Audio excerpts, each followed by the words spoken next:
Welcome to Crime Unveiled Podcast. Dive deep into the mysteries that captivate us. In this series, we delve into the chilling story of Gary Ridgway, the Green River Killer.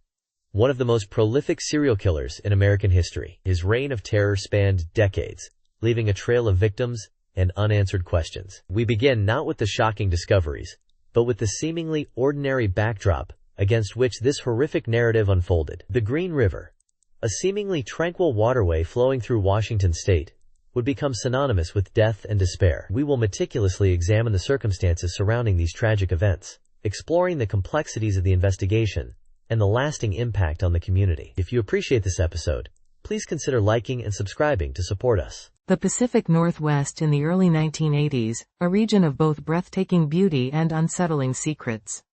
The Green River flows through this landscape, an artery connecting communities, but soon to become a grim symbol of unsolved disappearances. Young women, many of them vulnerable and marginalized, began to vanish without a trace. The initial reports were sporadic, dismissed as runaways or simply lost souls. However, as the numbers grew, a pattern began to emerge, a terrifying realization that something far more sinister was at play. The victims were primarily sex workers or those living on the fringes of society, a fact that tragically delayed the full-scale investigation and allowed the killer to continue his deadly spree. It is important to understand the context of this time period. The early 1980s saw a rise in social and economic challenges, particularly affecting vulnerable populations. This created an environment where these women could disappear without immediately raising widespread alarm. The initial police response was hampered by limited resources and a lack of understanding of the scale of the unfolding tragedy. The disappearances were treated as individual cases, rather than recognizing the possibility of a connected series of crimes. This crucial delay allowed the perpetrator to operate undetected for an extended period, adding to the already mounting number of victims. The first bodies began to surface in the Green River, hence the chilling moniker that would become attached to the then unknown killer. The discoveries sent shockwaves through the community and finally galvanized law enforcement into action. The scale of the crimes was becoming undeniable. The victims, often found in clusters, were in various states of decomposition, making identification a painstaking and heartbreaking process. The river itself became a grim focal point, both a dumping ground and a silent witness to the atrocities committed. The investigation, now a full-blown task force, faced a daunting challenge: to identify the killer and bring him to justice before he could claim more lives. The Green River Task Force was assembled, comprising detectives, forensic experts, and other specialists dedicated to solving these crimes. The task force faced immense pressure from the public, the media, and the families of the missing women. They were dealing with a vast and complex crime scene, literally spanning miles along the river and its surrounding areas.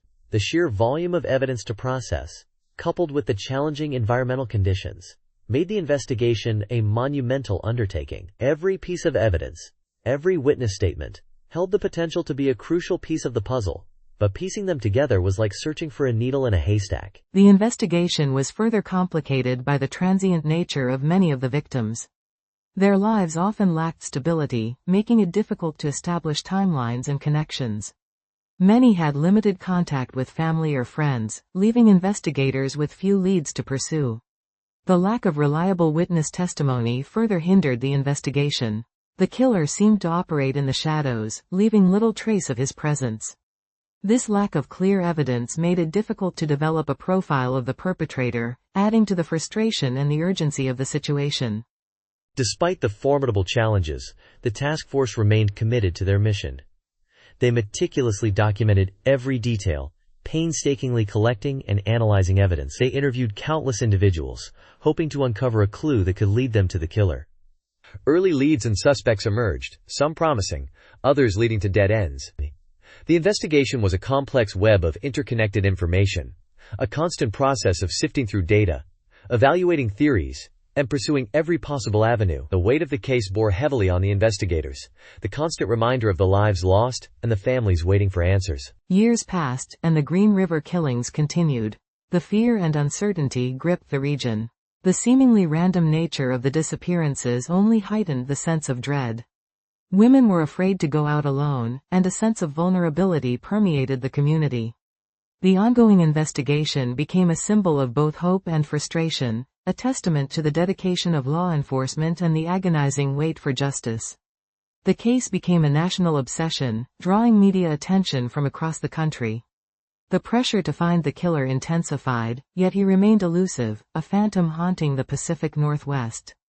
Before the Green River cast its dark shadow over the community, life in the Pacific Northwest, particularly in areas like SeaTac, Kent, and Des Moines, possessed a certain tranquility. These were predominantly working-class suburbs, places where people raised families, held steady jobs, and often enjoyed the natural beauty surrounding them. The Green River itself, before it became synonymous with tragedy, was a place for recreation, fishing, and leisurely walks. People felt safe, perhaps even a little insulated from the harsher realities of the world. There was a sense of community, a shared understanding of the rhythm of life in these quiet towns. It was a place where people trusted their neighbors and left their doors unlocked, a stark contrast to the fear that would grip the region later. Many of Ridgway's victims were young women, often living on the margins of society.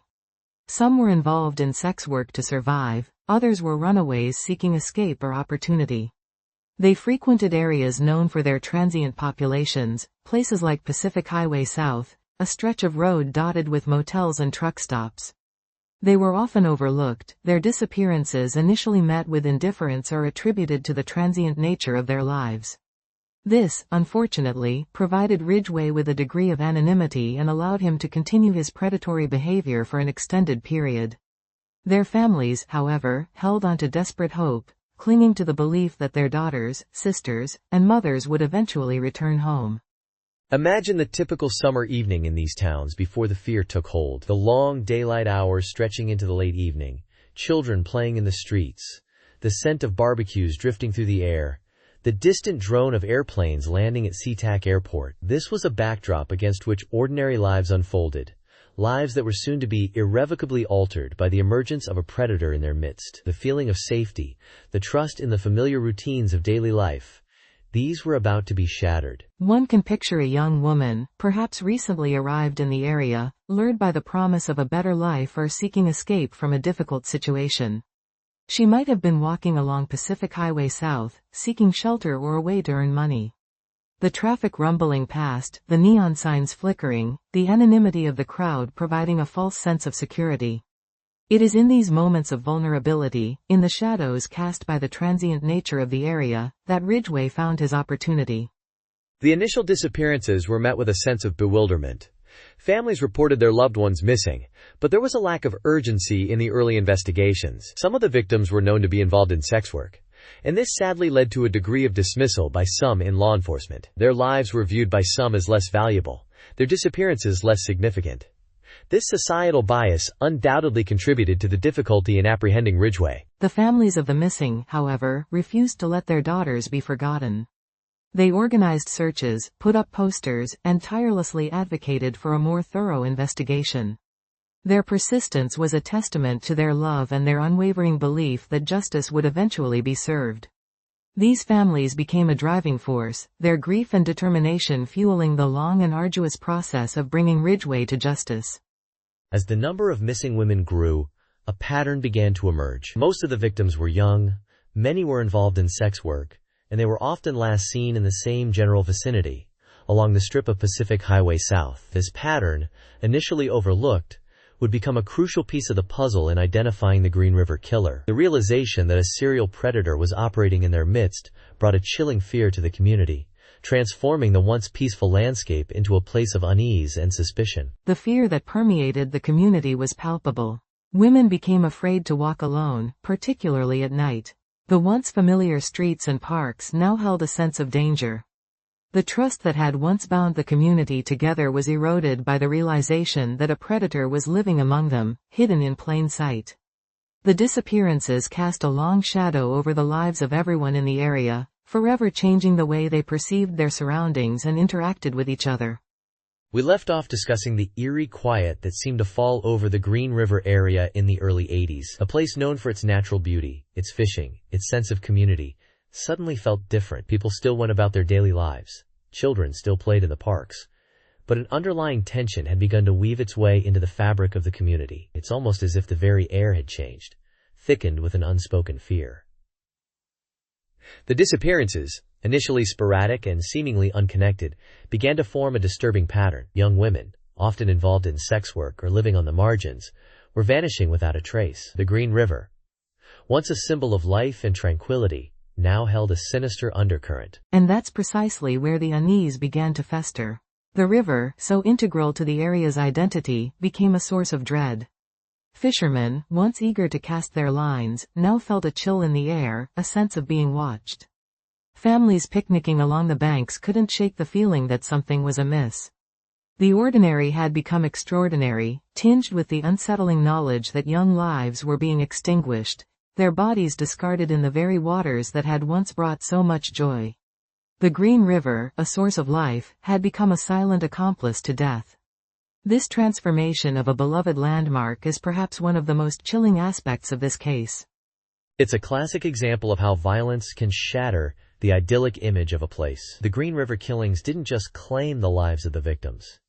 They also stole the community's innocence, its sense of security. The disappearances continued, each one adding another layer of fear and suspicion. The police, initially slow to connect the dots, began to realize they were dealing with something far more sinister than isolated incidents. They were facing a predator, someone who knew the area well, someone who was able to blend into the shadows, preying on the vulnerable. And the shadows were deepening. As the body count rose, the investigation intensified, but the killer remained elusive. The Green River Task Force, a dedicated team of investigators, was formed, working tirelessly to identify the perpetrator and bring him to justice. They followed countless leads, interviewed hundreds of potential witnesses, and painstakingly combed the riverbanks for clues. Yet, the killer remained a phantom, a ghost in the machine, seemingly always one step ahead of the authorities. The task force faced immense pressure, not just from the media and the public, but also from the families of the victims, desperate for answers, desperate for closure. Imagine the frustration, the agonizing wait for any kind of breakthrough. The families of these young women, living with the unbearable uncertainty of their loved one's fate, clung to hope, even as that hope began to dwindle with each passing day. The investigators, too, were deeply affected by the sheer scale of the tragedy unfolding before them. They pored over the evidence, searching for any thread, any connection that could lead them to the killer. The task force was dealing with a massive amount of data, a complex web of information that seemed to lead nowhere. They meticulously documented each victim, their last known whereabouts, their connections, their routines. They looked for patterns, for any common thread that could link the victims and point them towards the perpetrator. But the killer was meticulous, leaving little trace of his presence. The investigation became a grueling marathon, a test of endurance and determination against a seemingly insurmountable obstacle. And amidst this growing sense of despair, a small detail, a seemingly insignificant observation, began to emerge. Several witnesses reported seeing a green truck in the vicinity of where some of the victims were last seen. A green truck. It seemed almost too ordinary, too commonplace, to be of any real significance. But in the vast landscape of the investigation, this small detail, this flicker of possibility, offered a glimmer of hope, a potential lead in the darkness. This seemingly mundane observation, the sighting of a green truck, became a focal point. It was a tangible piece of the puzzle, a potential connection to the elusive killer. Investigators began to focus their efforts on identifying the owner of this vehicle, hoping it would lead them to the perpetrator. The green truck, once just a part of the everyday scenery, now held the potential to unlock the mystery of the Green River killings. The ordinary had become extraordinary, a potential key to solving the case. We've established the backdrop of the Pacific Northwest in the early 1980s, a period marked by a growing unease as young women began disappearing at an alarming rate. Many of these women were involved in sex work, making them particularly vulnerable and often overlooked by society. This societal disregard, unfortunately, contributed to the delayed response from law enforcement in the initial stages of the investigation. It also made it tragically easier for the perpetrator to operate undetected for a considerable period. The Green River, a somber and winding waterway, became synonymous with the horrors unfolding in the area, as bodies began to surface in its murky depths and along its forested banks. The first confirmed victim, Wendy Lee Caulfield, was just 16 years old when she disappeared on July 8, 1982. Her young age underscored the vulnerability of the victims targeted. Wendy's life, like many of the other women who would become victims, was marked by hardship and marginalization. She had run away from home and become involved in sex work to survive. Her disappearance initially received minimal attention, a sad reflection of the prevailing attitudes toward sex workers at the time. It would be weeks before her remains were discovered, marking the beginning of a long and arduous investigation. Wendy's body was found in the Green River, weighted down with rocks. The cause of death was determined to be strangulation, a method that would become tragically familiar throughout the investigation. The discovery of her body marked a turning point. It signaled to law enforcement and the community that something deeply disturbing was happening in their midst. The initial investigation was hampered by a lack of resources and, frankly, a lack of urgency. The fact that many of the victims were on the fringes of society contributed to a slower response than might have been expected in other circumstances. The discovery of a second victim, Deborah Bonner, just weeks later, solidified the growing fear that a serial killer was operating in the area. Deborah, like Wendy, was involved in sex work and had last been seen in the SeaTac Strip, a known hub for activity. Her body was also found in the Green River, bearing the same hallmarks of strangulation. The proximity of the discoveries, both geographically and temporally, began to establish a pattern, indicating a clear link between the two cases and suggesting the presence of a serial predator. The similarities in the victims' profiles and the manner of their deaths forced law enforcement to acknowledge the possibility of a serial killer. A task force was formed, dedicated to investigating the disappearances and murders. Early efforts focused on gathering information from the women who worked the streets, attempting to piece together the last known movements of the victims. This process was challenging. Many were reluctant to speak with the police, fearing repercussions, or simply distrustful of law enforcement. The fear that gripped the community was palpable. Women were warned to be cautious, to avoid walking alone at night. The atmosphere was thick with suspicion and anxiety. Every missing person report, every unidentified body found, fueled the growing panic. The Green River Killer, as the media began to dub him, had cast a long shadow over the region, leaving residents on edge and uncertain about their safety. As the body count continued to rise, the task force faced immense pressure to find the perpetrator. The early days of the investigation were marked by frustration and dead ends. The sheer number of potential suspects, coupled with the transient nature of the victims' lives, made the task of identifying the killer incredibly complex. Every lead seemed to evaporate. Every witness interview yielded little tangible evidence. The investigation was also complicated by the condition of the bodies. Exposure to the elements and the river's current often made identification difficult and hampered forensic analysis. Despite these challenges, investigators meticulously documented every detail, collecting physical evidence from the crime scenes, interviewing witnesses, and building a database of missing women. They understood the importance of preserving any potential clues, no matter how small, in the hope that they might eventually lead them to the killer. The sheer scale of Ridgway's crimes began to truly sink in within the community. The Green River Task Force, already overwhelmed, now faced a grim, ever-growing list of missing women, many of whom fit the established victim profile. The initial discoveries, while horrific, had been somewhat sporadic.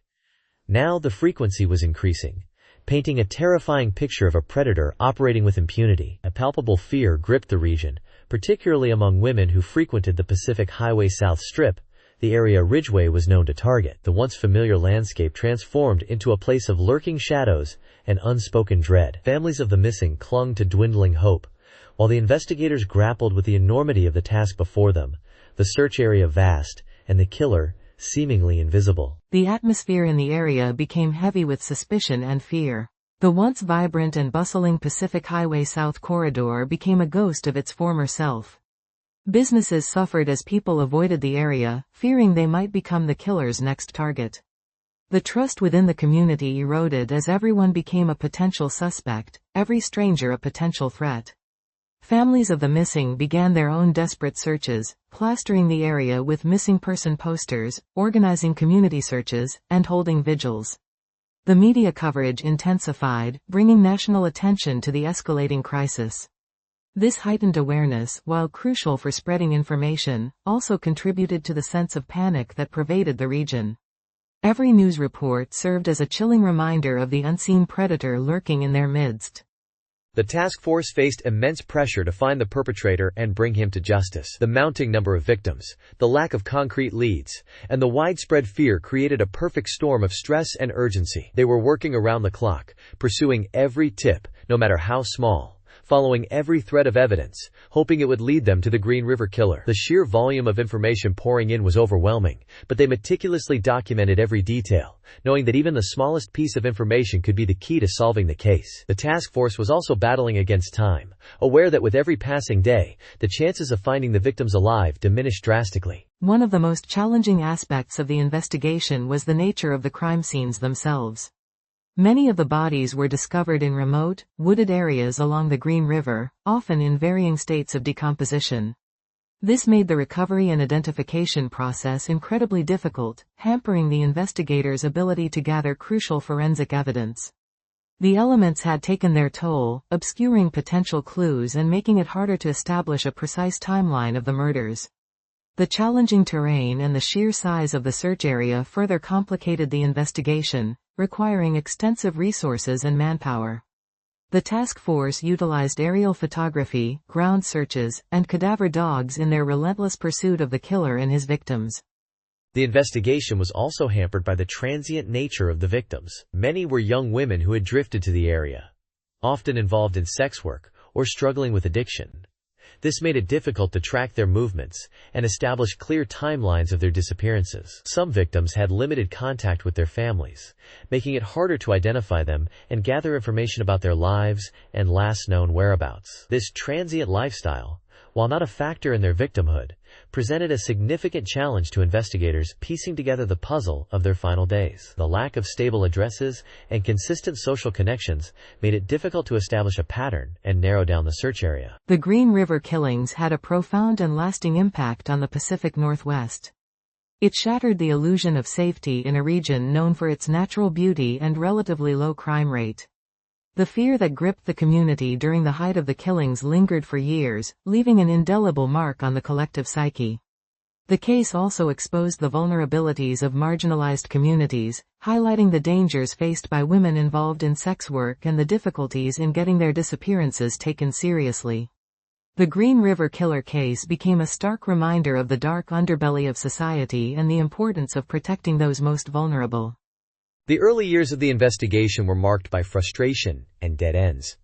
Despite the tireless efforts of the task force, the Green River Killer remained elusive. The sheer scale of the investigation was unprecedented, involving hundreds of law enforcement officers, thousands of tips, and countless hours of investigation. Yet, the killer seemed to vanish into thin air, leaving behind a trail of grief, fear, and unanswered questions. The lack of progress took a toll on the investigators, many of whom dedicated years of their lives to solving the case, haunted by the faces of the victims and the knowledge that a predator remained at large. The families of the victims endured unimaginable pain and uncertainty during this period. The not knowing, the agonizing wait for answers, the constant fear that their loved ones had met a horrific end, it was a burden they carried every single day. They organized support groups, sharing their grief and advocating for justice for their daughters, sisters, and friends. Their resilience and determination in the face of such tragedy became a testament to the strength of the human spirit and their unwavering commitment to finding the truth about what happened to their loved ones. Their tireless efforts helped keep the case in the public eye, ensuring that the victims were not forgotten and that the search for the Green River Killer continued. Let's delve deeper into the psychological profile of Gary Ridgway. He presented a perplexing duality. Outwardly, he was an unremarkable figure, a truck painter, a family man, active in his church.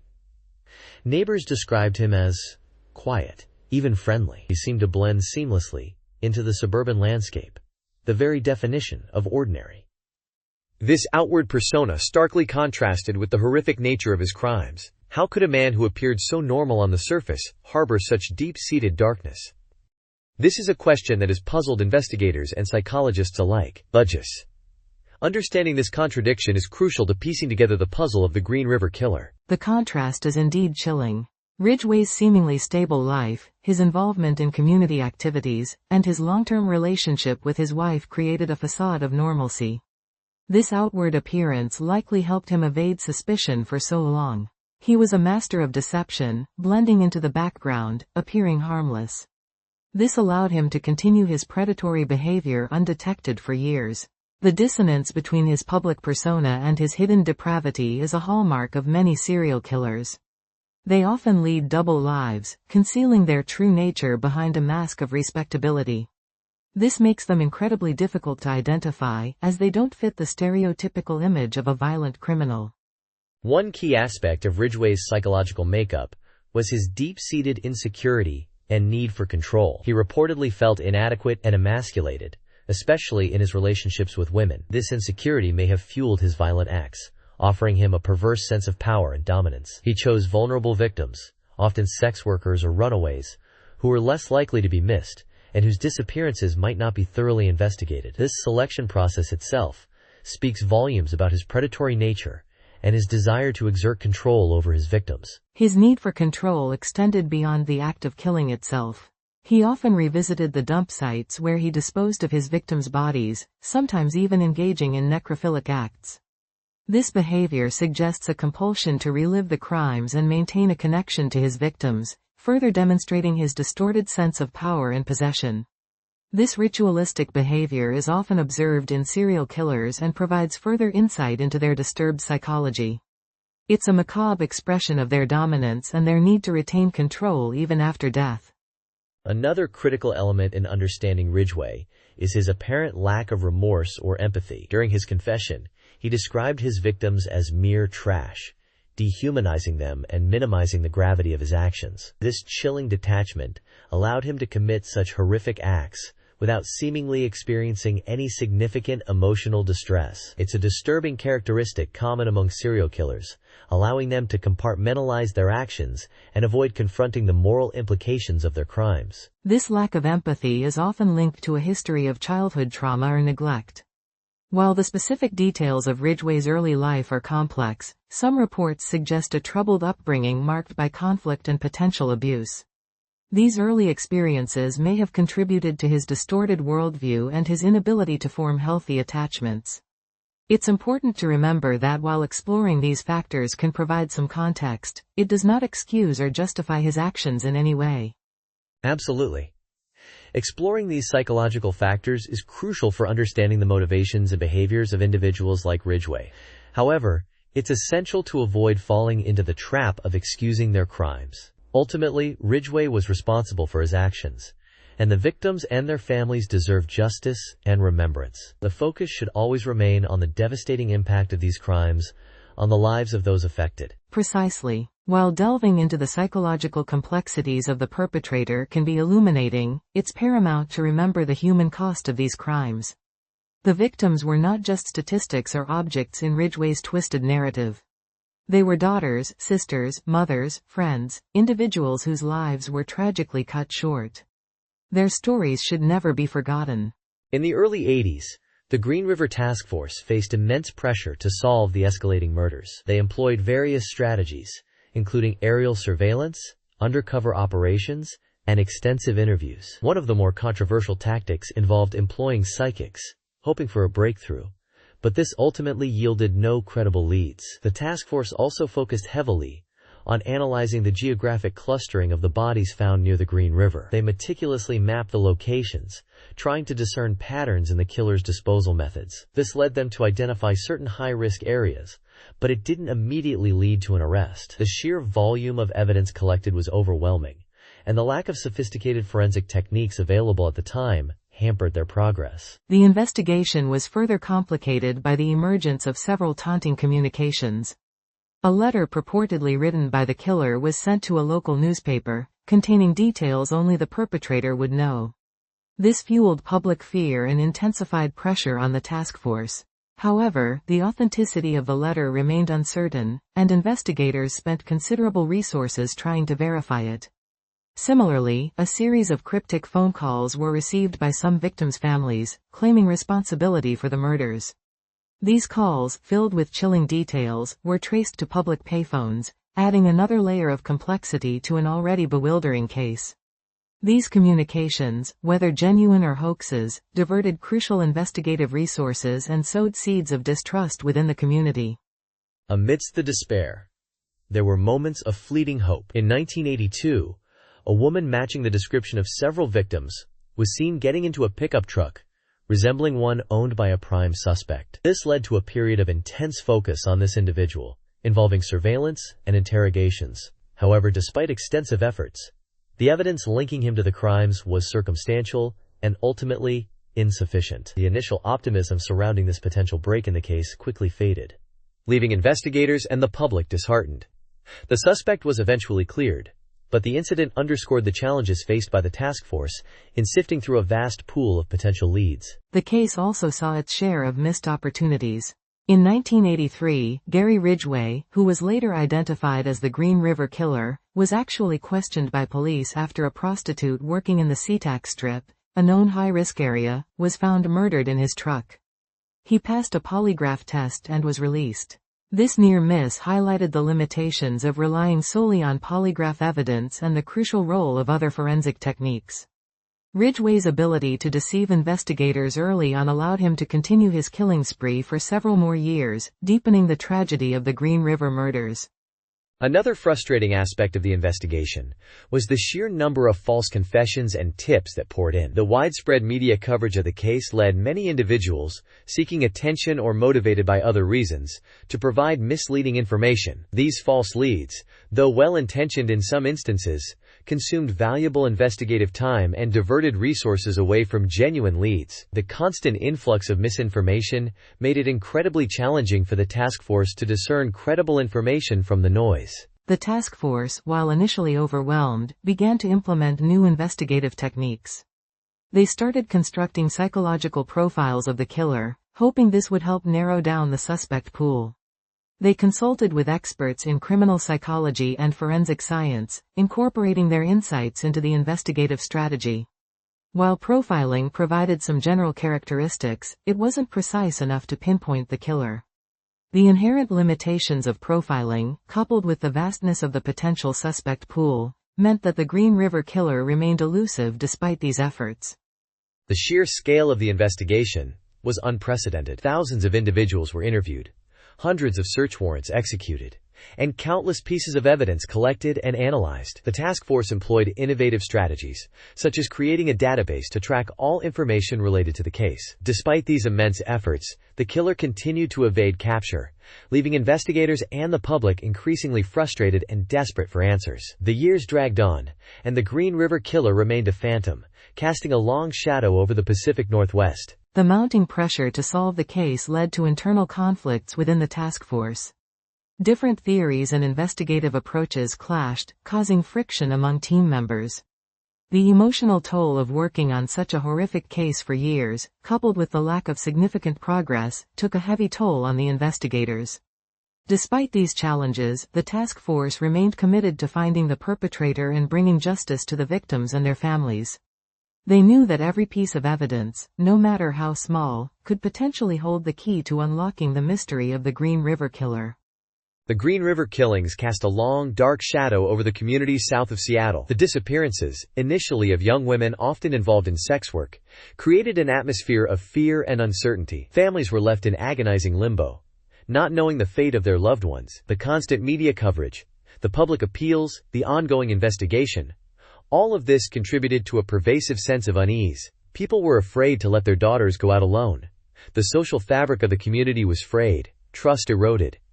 This period of fear lasted for years, even decades. For many, the not knowing, the waiting, that's a kind of trauma in itself. Absolutely. The psychological impact on the families is almost unimaginable. Imagine the constant worry, the unanswered questions, the gradual acceptance that the worst has probably happened, but without confirmation. This prolonged period of uncertainty often prevents the normal grieving process from starting. Many families described feeling stuck, unable to move forward, their lives on hold. Even after Ridgway's confession and the identification of some of the victims, the emotional scars remained deep. The sense of loss, the anger, the frustration with the lengthy investigation, these are burdens many families still carry. Beyond the immediate families, the wider community also experienced a profound sense of vulnerability. The Green River Killer shattered the illusion of safety in their neighborhoods. Parents became hyper-vigilant, constantly aware of the potential dangers lurking. The community's trust in law enforcement was also tested. especially as the investigation dragged on for so many years without a resolution. There was a growing sense of frustration and even anger towards the authorities, a feeling that they were failing to protect the most vulnerable members of society. That's a crucial point. The sheer number of victims and the prolonged nature of the investigation meant the Green River case became deeply ingrained in the public consciousness. It wasn't just a local story, it became a national, even international, symbol of unsolved crime and the vulnerability of marginalized women. This heightened awareness brought about important conversations about societal attitudes towards sex work and the need for greater protection for those involved in it. The stigma associated with sex work undoubtedly complicated the investigation and added to the suffering of the victims' families. Some families were hesitant to come forward, fearing judgment, or that their loved one's lifestyle would somehow diminish the importance of their disappearance. This stigma also likely contributed to the delay in identifying some of the victims, as their lives and connections were less documented than those in more mainstream society. The Green River case also highlighted the challenges faced by law enforcement in investigating serial murders. The scale of the investigation was immense, involving multiple jurisdictions and hundreds of investigators over the years. The sheer volume of information gathered was overwhelming, and the early lack of forensic technology hampered efforts to identify the killer. The case became a testing ground for new investigative techniques and DNA analysis, ultimately leading to Ridgway's apprehension. Even after Ridgway's arrest and conviction, the emotional toll continued. The details that emerged during his confessions and the subsequent discovery of more remains were harrowing for the families. For some, it brought a sense of closure, finally knowing what had happened to their loved ones. But for others, it reopened old wounds and deepened the pain. The process of identifying the remains and conducting further investigations continued for years, prolonging the agony for many families. The Green River killings left an indelible mark on the Pacific Northwest. The case serves as a stark reminder of the devastating impact of serial murder, not just on the victims and their families, but on entire communities. The fear, the uncertainty, the loss of trust, these are wounds that can take generations to heal. It's a legacy of pain that continues to resonate today. We left off with the Green River Task Force facing a seemingly impenetrable wall of silence. Years had passed, the body count had risen, and despite their relentless efforts, the killer remained elusive. The mounting pressure to solve the case was immense. They had explored countless leads, interviewed hundreds of individuals, and yet the killer seemed to vanish into thin air after each horrific act. The task force was drowning in data. Overwhelmed by the sheer scale of the investigation, they needed a breakthrough. A single piece of the puzzle that could unlock the entire mystery. And as fate would have it, that breakthrough was closer than they could have imagined, hidden within the very evidence they had meticulously collected years before. It's almost unfathomable to think that the key to solving such a complex case could be sitting right under their noses, waiting to be discovered. The advancements in DNA technology in the late 1990s and early 2000s proved to be a game-changer in this investigation, as it did in many others. In 1987, they had collected samples from Ridgway, a prime suspect at the time, but DNA testing was still in its infancy. He had voluntarily provided saliva and hair samples after being questioned about the murders, but the technology wasn't sophisticated enough to make a conclusive match. It's a chilling thought that he was so close to being identified then, but the science hadn't caught up. Imagine the frustration for the investigators, knowing they had a suspect in their sights, but lacking the tools to definitively connect him to the crimes. It must have been incredibly difficult to keep pushing forward, knowing the killer could strike again at any moment. But they persevered. They meticulously preserved the evidence they had, hoping that one day, technology would provide the answers they desperately sought. And their patience, their dedication to preserving those crucial pieces of evidence, ultimately paid off. Absolutely. By 2001, DNA technology had advanced significantly. The Green River Task Force decided to revisit the evidence they had stored, including the samples taken from Ridgway back in 1987. This time, the results were undeniable. The DNA profile from the stored samples matched the DNA recovered from the victims. It was the irrefutable link they had been searching for, connecting Gary Ridgway to the murders of multiple women. The science had finally caught up with the investigation, providing the long-awaited breakthrough. The arrest of Gary Ridgway on November 30, 2001, marked a pivotal moment in the Green River Killer investigation. It brought a sense of closure, albeit a somber one, to the families of the victims who had waited years for justice. The arrest also signified the culmination of years of tireless work by the Green River Task Force. Their dedication, their unwavering commitment to solving these horrific crimes, had finally come to fruition. The sheer volume of evidence against Ridgway was overwhelming. In addition to the DNA evidence, there was circumstantial evidence linking him to the victims and the locations where their bodies were found. He had even been identified by witnesses as having been seen with some of the victims before their disappearances. Faced with this mountain of evidence, Ridgway eventually confessed to the murders of 48 women, making him one of the most prolific serial killers in American history. His confession, delivered in a chillingly detached manner, painted a grim picture of his predatory behavior. He described his methods, his selection of victims, and the locations where he disposed of their bodies. The details he provided were horrific, offering a glimpse into the mind of a serial killer. It was a stark reminder of the darkness that can lurk beneath the surface of seemingly ordinary lives. The Green River Killer case is a complex and tragic story. It's a testament to the persistence of law enforcement, the power of forensic science, and the resilience of the human spirit in the face of unimaginable loss. While the arrest of Gary Ridgway brought a sense of closure, the scars of his crimes remain, a haunting reminder of the devastating impact of one man's actions on so many lives. If you appreciate this episode, please consider liking and subscribing to support us. >person 1 greater than, person 1 greater than. It's chilling to consider how Ridgway managed to evade capture for so long. He was interviewed by police multiple times, even passing a polygraph test in 1984. This speaks to his cunning and manipulative nature, his ability to blend in and project an image of normalcy. He was a truck painter, a seemingly ordinary man with a family. Yet, beneath this facade lurked a predator who preyed on vulnerable women for over 2 decades. The sheer number of victims, the methodical nature of his crimes. It's almost incomprehensible. How could such darkness exist alongside such apparent ordinariness? This case truly underscores the complexities of criminal psychology. The Green River Task Force faced immense pressure to solve these disappearances. The sheer scale of the investigation was unprecedented. They were dealing with dozens of missing women, often from marginalized communities, whose lives were tragically cut short. The task force employed various investigative techniques, from traditional ground searches to early applications of DNA technology. It was a long and arduous process, marked by both breakthroughs and setbacks. The fact that Ridgway was eventually apprehended and confessed to so many murders is a testament to the dedication and perseverance of law enforcement. But the cost, both human and emotional, was immeasurable. One of the most disturbing aspects of this case is the dehumanization of the victims. Ridgway often referred to them as just numbers, reducing them to mere objects of his depraved desires. This lack of empathy, this complete disregard for human life, is a hallmark of psychopathic behavior. It's crucial to remember that each of these women had a name, a story, a life that was stolen from them. They were daughters, sisters, friends, and their absence left a gaping hole in the lives of their loved ones.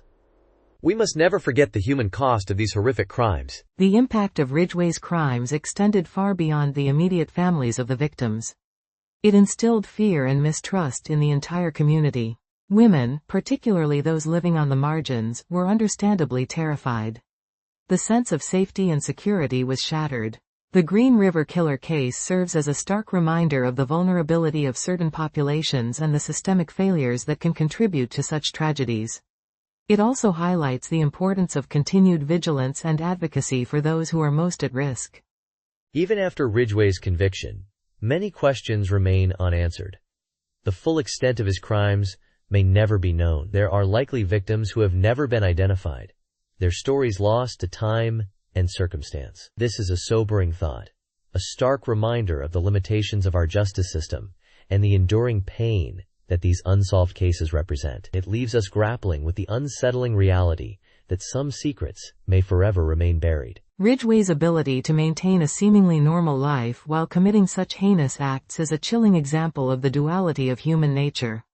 It forces us to confront the uncomfortable truth that evil can lurk in the most unexpected places, often hidden in plain sight. This case challenges our assumptions about who is capable of such violence and reminds us that appearances can be deceiving. It's a lesson that stays with you long after the details of the case fade from memory. The Green River Killer case is a complex and multifaceted tragedy. It's a story of loss, grief, and the enduring search for justice. It's also a story that raises profound questions about the nature of evil, the limits of our understanding, and the fragility of human life. These questions linger long after the case files are closed, prompting us to reflect on the darkness that can reside within seemingly ordinary individuals. How can we better identify and address the root causes of such violence? And ultimately, how can we prevent such tragedies from happening again? This is the question that haunts us, the question that demands our attention, not just as investigators or podcasters, but as members of a society grappling with the persistent presence of evil in our midst. The Green River Killer case serves as a grim reminder that the work of understanding and preventing such atrocities is never truly finished. Thank you for walking with us through the shadows. The story doesn't end here. It lingers, echoing through time, reminding us that the darkest truths often hide in plain sight. Until next time, stay curious and stay vigilant. Good night.